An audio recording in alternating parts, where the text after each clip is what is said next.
Dans le prochain épisode de Plus belle la vie. Alors que Baptiste doute de plus en plus de Justine, Vanessa se débarrasse des médicaments de Romain. En parallèle, Lola fait une rencontre inquiétante et Eric touche le fond.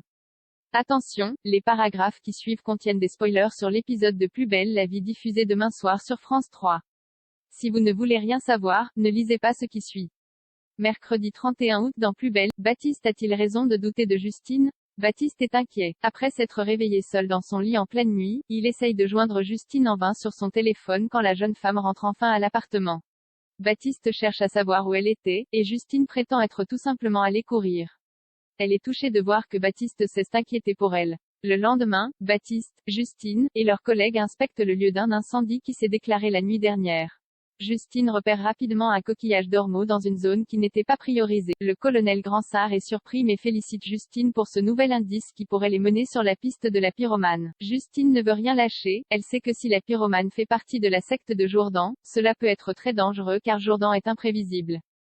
Baptiste semble trouver le comportement de Justine de plus en plus suspect plus tard. Baptiste se confie à Emma. Il lui explique que Justine a disparu en pleine nuit, au moment des incendies, et qu'elle a, comme par hasard, trouvé très rapidement la coquille d'ormeaux un peu plus tôt. Baptiste doute et reproche à Emma de lui avoir mis des idées dans la tête.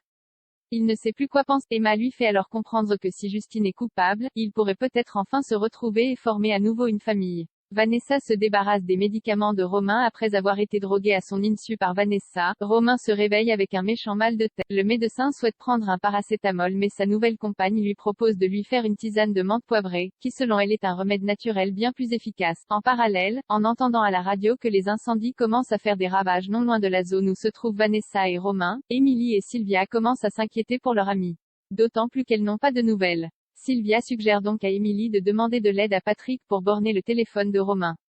Elle va même plus loin et émet l'idée que ce serait bien que Patrick se renseigne sur Vanessa. Au commissariat, Patrick rassure Émilie, les pompiers sont chargés d'évacuer toutes les personnes qui sont menacées par le feu. Romain n'est donc pas en danger. Émilie le convainc tout de même de faire des recherches sur Vanessa.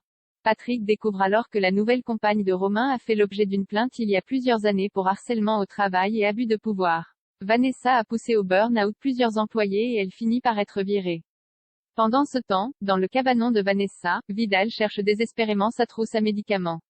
Il en a besoin pour éviter que ses symptômes reviennent. Certaine que les plantes sont plus efficaces que les médicaments, Vanessa a en réalité caché la trousse de Romain. Profitant qu'il soit dans la salle de bain, elle vide son flacon de médicaments discrètement dans l'évier de la cuisine. Ariane et Eric arrêtent Marc alors que l'état de Simon ne s'améliore pas. Eric touche le fond. Il a visiblement passé la nuit à boire. Ariane, qui est inquiète de ne pas avoir de ses nouvelles, lui rend visite dans sa chambre d'hôtel. En le découvrant dans cet état, Ariane s'énerve et demande à Eric de se reprendre et de réagir. Ils ont enfin une possibilité de coincer Marc Rankin, l'ex de Simon. Eric lui demande de l'oublier, mais Ariane insiste. Elle refuse de voir son ami sombrer et se met à pleurer. Alors Eric finit par accepter de planquer avec elle sur la place du Mistral. Après un peu d'attente, ils finissent par voir Marc débarquer et l'appréhendent. Au cours de son interrogatoire, Marc admet qu'il se trouvait dans un bar non loin de chez Eric et Simon le 12 août et qu'il était ivre. Il s'est même battu. Mais Marc continue de clamer son innocence et, contrairement à Ariane, Eric n'est pas complètement convaincu qu'il soit coupable. Il se dit que Marc est peut-être juste un pauvre type. Le loup de Lola en danger alors que le loup qu'elle a croisé dans la forêt ne la quitte plus, Lola part cueillir des figues. À son retour, elle tombe sur un berger qui lui rappelle que le camping sauvage est interdit et lui conseille de partir.